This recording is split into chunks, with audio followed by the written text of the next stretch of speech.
오늘 설교 말씀드릴 부분은 미국의 유명한 청교도적인 정신을 가지시고 설교하시고 목회하고 계시는 그리고 또 베들레헴 침례교회에서 33년을 목회하시면서 그 침례교 신학대학의 총장을 마치시고 또 미국의 처치 리포터에서 그 미국에서 가장 영향력 있는 목회자 중에 한 사람으로 손을 꼽았던 분이 존 파이프라는 분입니다. 제가 요즘 서점을 자주 가는데요. 이 존 파이프의 책을 제가 구입을 했고, 책의 제목은 내가 바울을 사랑하는 30가지 이유라고 하는 이 책을 제가 손에 쥐었습니다. 최근에 나온 책인데요. 제가 이 책을 보면서 정말 그 성경을 폭넓게 존 파이프 목사님이 보고 계시고 또 바울을 굉장히 사랑하는구나. 나도 참 바울을 사랑하는데 그래서 이 책을 가지고 와서 거의 제가 지금 다 3분의 2 이상을 읽으면서 이 내용을 우리 성도들과 같이 공유를 해야겠다 싶어서 이 좋은 책의 내용에다가 제가 조금씩 이렇게 조금 다듬어서 오늘부터 몇 주 동안 우리가 바울을 가까이 하면서 바울의 고백이 나의 고백이 되고 바울의 사명이 나의 사명이 되고 바울이 받았던 은혜를 우리도 받고 또 바울이 받는 상급도 우리가 받으면서 사도 바울과 한번 친밀해지는 사도 바울의 사상 안에 우리 자신을 한번 비춰볼 수 있는 그런 시간이 되었으면 좋겠습니다. 그래서 오늘 첫 번째는 이 책의 첫 번째 다루는 내용이 뭐냐 하면 이 분노의 살인자였던 바울이 그리스도의 사도로 그리스도를 전하는 사도로 변화된 얘기입니다. 정말 부글부글 끓을 정도로 살기가 등등했던 그리스도인들만 보면 어떻게 쓰든 체포해서 관에다 넘기고 또 그렇게 돌을 던지고 하던 이런 일에 앞장섰던 사도 바울이 어떻게 이렇게 변할 수가 있었는가 하는 이 부분을 오늘 다루고자 하는 내용입니다. 그래서 그리스도인들을 죽이려고 했던 사도 바울이 이렇게 그리스도와 교회를 사랑할 수 있단 말인가? 이 부분을 오늘 말씀을 나누는 것이 설교의 주제라고 할 수가 있겠습니다. 첫 번째 드리고 싶은 얘기는 사도 바울은 엄격한 교육을 받았던 과거의 바울입니다. 이제 산 사람을 알려면 이 사람의 어린 시절부터 그 어느 교육 과정을 우리가 살펴볼 필요가 있습니다. 여러분, 바울의 이력서를 딱 보면은 과거가 굉장히 엄격하고 혹독한 훈련을 받은 사람이었습니다. 예를 들면 가장 존경받는 그 당시 가말리엘이라고 하는 문화생이었습니다. 그분 밑에서 교육을 받았습니다. 최고의 공부를 한 사람입니다. 가장 존경받는 스승 밑에서 교육을 받았지만은 결국 그의 스승이 바울을 바꿔놓지는 못했습니다. 아무리 엄격한 교육을 받았어도 아무리 유능한 대학과 대학원을 마쳤다 할지라도 그 사람을 학교가 어떤 스승이 그를 변화를 주지 못한다는 것은 바울을 통해서 우리가 볼 수가 있는 한 부분이라고 할 수가 있겠습니다. 바울은 흠이 없을 정도로 자기 자신의 삶이 완벽했다고 말을 했습니다. 율법적으로는 그렇다 이 말이지요. 자, 보실까요? 빌립보 3장 5절과 6절에 의하면 바울은 나는 8일 만에 할례를 받았다. 그뿐만 아니라 나는 이스라엘 족속이다. 오리지널한 이스라엘 사람이다. 우리 조상은 베냐민 지파이다. 베냐민 지파에서 나는 태어났다. 히브리인 중에 히브리인이다. 자기의 어떤 가문을 지금 얘기하고 있습니다. 그런데 6절에 열심으로는 내가 교회를 박해할 정도로 나는 유대교에 그리고 또 율법의 의로는 나는 흠이 없다. 율법 앞에 나를 볼 때 나는 하나도 책잡을 것이 없을 정도로 철저하게 율법을 지켜왔다고 자기 자신의 과거를 이렇게 소개하고 있습니다. 이러다 보니까 바울의 눈에 그리스도인들은 영 못마땅한 겁니다. 유대 종교의 입장에서 볼 때는 그리스도가 혹은 또 그리스도를 따르는 무리들이 아주 못마땅한 겁니다. 그래서 시범 케이스로 거기에 누구를 집어서 이제 어려움을 주는하면 스데반을 잡은 겁니다. 스데반의 설교를 듣다가 화를 내면서 사인을 주기 시작하고 드디어 스데반에게 돌을 던지는 일에 앞장을 선 사람이 누구냐 하면 사도 바울이었습니다. 사도행전 7장 58절을 보니까 스데반 설교자인 7 집사 중에 한 사람, 성령 충만했던 스데반을 성 밖으로 끌어냅니다. 그 다음에 돌로 칩니다. 그분의 옷을 벗깁니다. 근데 누구 앞에? 사울이라고 하는 청년 앞에 사도 바울이 되기 이전에 사울에게 그 옷을 갖다 놓습니다. 우리가 칠반한 사람이었다. 당신의 허락하에 당신과 함께 하면서 우리가 이 사람에게 돌을 던졌다. 이 사람 죽어도 마땅하다. 이런 마음을 모았던 사람들이 사도 바울이었습니다. 이제 이런 이 일 이후에 사도 바울은 공개적으로 핍박자로 나옵니다. 이렇게 한번 해보고 많은 사람의 지지를 받으면서 이것이 우리 조상들이 가는 길 아니냐, 이것이 우리 전통 아니냐, 이거 우리 그냥 놔두면 안 된다, 그리스도인들을 이대로 두고 볼 수는 없다, 이렇게 해서 공개적으로 이제 핍박을 하려고 대제사장의 공문을 받아가지고 이제 허락을 받아서 적극적으로 그리스도인들을 핍박하려고 나섰던 사람이 사도 바울입니다. 의사 출신인 누가가 바울이 변화된 과정을 성경에 3번이나 사도행전에 9장에서 기록하다가 22장에 기록하다가 26장에 기록하면서 3번씩이나 바울이 변화되는 과정을 기록하고 있습니다. 그만큼 중요하다는 얘기입니다. 아니, 한 번 얘기하면 되는데 같은 성경에 3번씩이나 활약할 때는 그만큼 중요한 이슈가 된다는 것을 우리에게 말해주고 있습니다. 먼저 사도행전 9장 3절과 8절이 바울이 변화되는 과정을 자세하게 기록해 놓았습니다. 보실까요? 사울이 길을 가다가, 장소는 다마스커스라고 하는 이 다메섹에 가는데 호련히 갑자기 하늘로부터 빛이 그를 둘러 비추는지라. 지금 우리가 보는 이 태양빛이 아니라 갑자기 바울의 눈이 멀 정도로 바울의 눈에 빛이 들어온 겁니다. 그 빛 때문에 놀라서 땅바닥에 엎드러집니다. 그때 소리가 들리기를, 사울아 사울아 어찌하여 나를 핍박하느냐. 예수 믿는 사람들을 핍박했습니다. 그런데 주님은 나를 왜 핍박하느냐? 우리 예수 믿는 사람들을 핍박하는 것은 주님을 핍박하는 것이고, 주님의 교회를 핍박하는 것은 주님을 비판하고 주님을 대항하는 것이고 하나님께 대항하는 것이 되는 것이지요. 그래서 어떻게 되었습니까? 누구십니까? 주여 누구십니까? 이 말을 했을 때, 나는 네가 박해하는 예수다. 네가 돌로 쳐 죽었던 스데반이 나의 제자이다. 너 왜 나를 돌로 치느냐? 네가 박해했던 모든 사람들을 나를 박해한다. 나는 예수다. 길 가던 사람들이 소리는 들리는데 모습은 보이지 않고, 그리고 눈은 떴으나 아무것도 볼 수는 없고, 그래서 주변 사람들이 그를 부축해서 다메섹으로 들어가는데 사흘 동안을 먹지도 못하고 누워서 어둠 속에 지나고 있을 때 거기에 아나니아라고 하는 하나님의 사람을 보내서 그에게 안수를 합니다. 그래서 눈을 뜨게 됩니다. 그리고 보게 됩니다. 그런데 사도행전 9장 15절을 보니까 아나니아를 통해서 주님이 하신 말씀이 아나니아에게 이런 말씀을 하십니다. 주께서 이르시되 가라. 이 사도 바울 곁에 안 가려고 하니까 가라. 이 사람은 내 이름을 이방인과 임금들 이스라엘 자손에게 전하기 위한 택한 나의 그릇이다.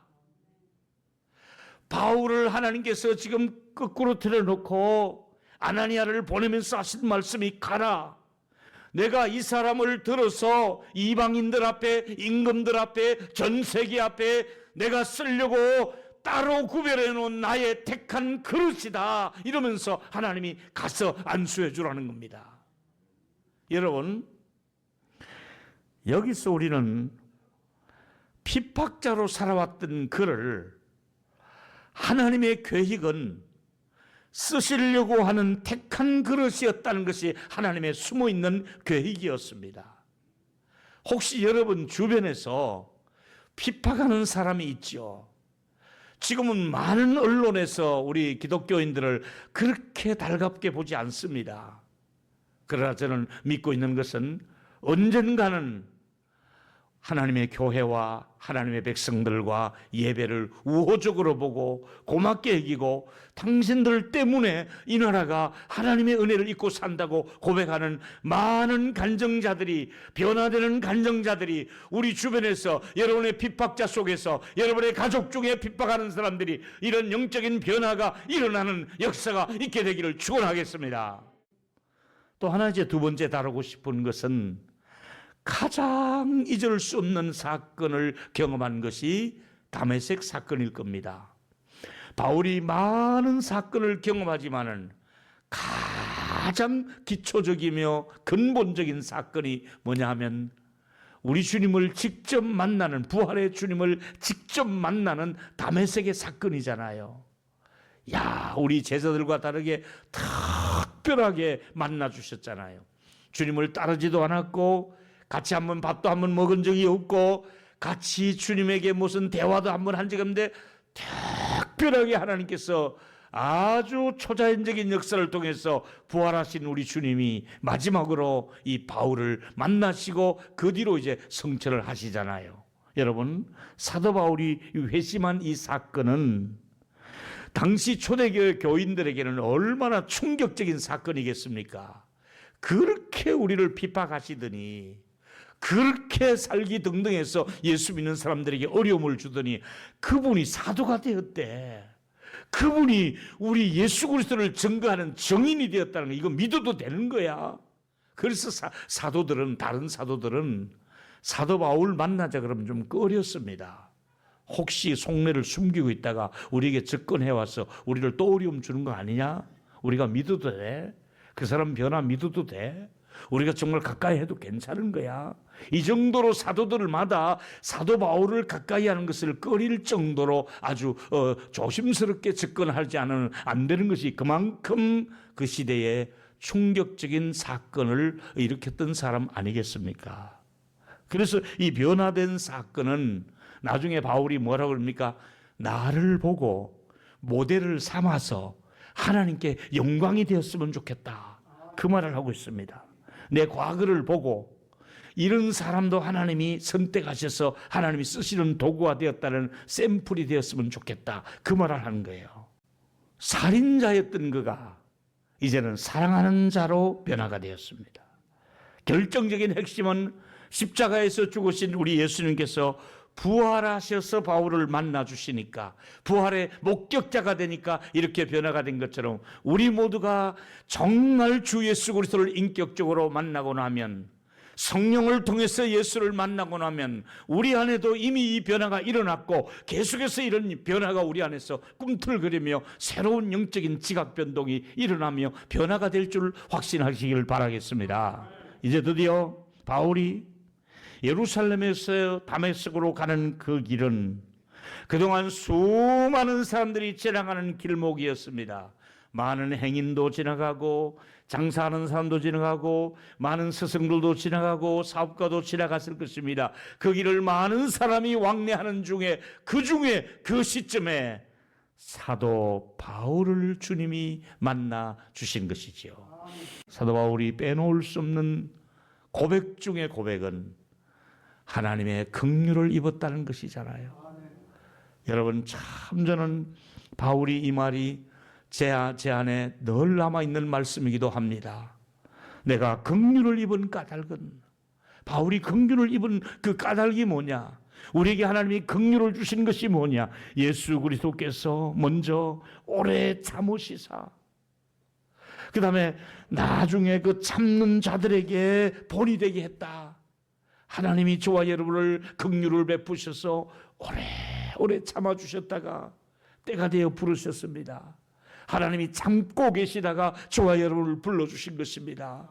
저와 여러분 하나님의 긍휼을 입었습니다. 제가 목회를 어떻게 할 수 있었겠습니까? 하나님의 긍휼 때문에 목회합니다. 그 긍휼을 입었잖아요. 그래서 사도 바울은 변화이기 전에 하나님의 긍휼이 있었기 때문에 변화된 바울이 있었고, 변화이기 전에 다메섹에 있기 전에 하나님께서 긍휼을 베풀므로 다메섹에서 사도 바울이 변화를 경험하게 된 사건을 우리가 잊을 수가 없습니다. 사도 바울은 이 긍휼을 입고 나니까 너무 감사해서 늘 하나님 앞에서 정직하게 살아왔던 사람입니다. 하나님께서 바울이 열쇠 서신을 쓸 수 있도록 하나님이 도구로 쓰시는 거야. 신약 27권 중에 13권을 바울이 썼어요, 여러분. 그래서 말씀대로 하나님이 선택하신 그릇이구나. 하나님이 선택하신 그릇이기에 저렇게 13권의 성경을 쓰셨고, 저렇게 신약의 교회들에게 가장 큰 예수님 다음으로 영향력을 미치도록 하나님이 쓰셨구나 하는 것을 생각하며, 하나님이 때가 되어 우리를 부르신 것은 나를 쓰시기 위해서 부르셨다. 나도 사명자이다. 이 생각을 놓쳐서는 안 됩니다. 다시 한번 따라하겠습니다. 하나님께서는 여러분 기억하실 일은 아브라함을 부르셨잖아요. 왜 불렀습니까? 이스라엘 민족의 조상이 되게 하려고. 뜰기나무 밑에서 목동 모세를 왜 불렀습니까? 하나님께서 이스라엘 백성을 구출하게 하시려고, 출애굽을 시키려고 모세를 불렀잖아요. 하나님께서 양들을 치고 있는 다윗을 불렀잖아요. 왜 불렀습니까? 왕이 되어서 나라를 다스리게 하려고 불렀습니다. 갈릴리 바다에서 고기 잡고 있던 베드로를 불렀습니다. 왜 불렀습니까? 사람을 낚는 어부가 되게 하려고 불렀지 않습니까? 여러분, 여러분을 왜 부르셨겠습니까? 여러분과 저를 왜 대한민국에 지금 태어나게 하셨으며, 이 시점에 우리가 왜 살게 하고 있습니까? 하나님이 나를 택하신 이유가 무엇일 것입니까? 마지막 세 번째 하나 더 말씀드리고 싶은 것은, 그리스도로부터 계시의 복음을 받았다고 바울은 말씀하고 있습니다. 여러분, 바울이 복음을 많이 전하는데 특징이 있습니다. 그는 학교에서 배운 것도 아니고 어떤 특별한 스승을 만나서 전수받은 것이 아니라 하나님께로부터 직접 복음을 받았다고 말씀하고 있습니다. 갈라디아 1장 11절과 12절에 의해서 말씀을 드리는 바입니다.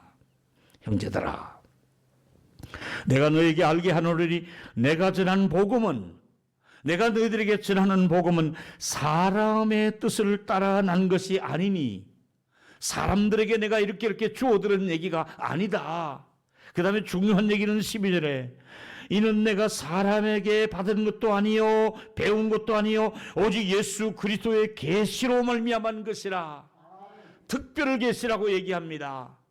아무에게나 줄 수 없는 하나님의 계시를 바울에게 주셔서, 나는 사람에게 배운 것이 아닙니다. 하나님이 특별하게 나에게 계시를 주셔서 이 복음을 전하고 있습니다. 이 시대에 우리 모두가 필요한 것은 마음이 열려져야 하는 것입니다. 어저께 사무실에 어떤 자매님이 기도하고 가면서 이렇게 딸기 한 팩을 목사님 전도사님들 드세요 하고 주고 가는 뒷모습을 제가 보는데 눈물이 또 나더라고요. 맞아, 이게 성도들이지. 우리 지금 교육자들이 제가 한 주일에 한 번씩 데리고 나가서 식사를 합니다. 너무 힘들다는 사무실만 있으면. 그래서 좀 맛있는 것도 한 번씩 사주고 서로 격려하고, 그 대신 우리 1시간씩은 꼭 기도하자. 성도들을, 우리 이 자리 나오지 못한 분들을 위해서 나고자가 없도록 1시간씩은 꼭 성도들이 우리가 교대로 여기 본당에 와서 또 기도를 합니다. 그러면서 제가 그 하나의 딸기팩 하나에 마음을 받잖아요. 마음이 오고 가잖아요. 여러분, 교회를 향한, 주님을 향한 눈을 열어주셔서 마음과 마음으로 소통하고, 성도의 소중함을 알고, 교회의 소중함을 알고, 셀 모임의 소중함을 알고, 주일 학생들의 소중함을 알아서, 우리의 찬양의 소중함을 알아서 마음이 열려지는 한 주간이 되기를 주의 이름으로 축원하겠습니다. 마음의 눈을 밝힌다고 성경은 말하고 있습니다. 마음의 눈이 밝았던 사도 요한이 이런 고백을 했지요. 요한복음 1장 13절에 말씀이 육신이 되어서 우리 가운데 거하셨다. 원래 예수님은 말씀이셨다. 근데 우리 가운데 오셨다. 이제 우리가 이분을 보니까 이 영광을 보니, 사도 요한이 예수님의 영광을 보았다고 말씀하고 있습니다. 독생자의 영광이요 은혜와 진리가 충만하더라. 우리가 여러분 마음의 눈을 열고 보니까 예수가 보통뿐이 아니라 독생자요 하나님의 아들이며 은혜와 진리가 충만하다는 것을 마음의 눈을 열고 예수를 본 것이잖아요. 마음의 눈을 열어주니까 베드로가 예수님에 대해서 뭐라고 고백했습니까? 시몬 베드로가 마태복음 16장 16절에 대답하되 주는 그리스도시요 살아계신 하나님의 아들이십니다. 나의 스승을 넘어서 우리의 모든 하나님의 아들이십니다. 하나님의 아들이십니다. 그리스도며 하나님의 아들이십니다. 이렇게 마음의 문을 열고 신앙 고백을 하니까 뭐라고 말씀하고 있습니까? 바요나 시몬아 복이 있도다.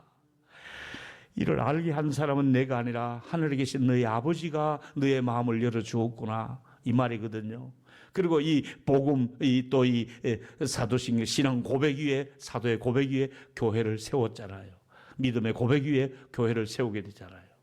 여러분, 이번 한 주간에 정말 무엇이 소중한지를, 정말 어떤 음성을 들어야 하는지를 마음의 눈을 밝혀주셔서 진정한 소망이 무엇이며 우리가 어떻게 살아야 될 것이며 우리가 긍휼을 입어야 된다는 사실 앞에 마음의 문이 열려지면서 하나님을 향할 수 있는 초점이 흐려지지 않게 되기를 주의 이름으로 축원하겠습니다. 이제 영광스러운 계시를 받았어. 우리 모두가 이런 영광스러움에 참여할 수가 있게 된 바울의 복음을 우리가 받았습니다. 우리가 받은 이 바울이 전해준 복음을 우리도 또 다른 사람에게 전해서 영광스러운 하나님의 가족으로 살 수 있게 되기를 축원하겠습니다.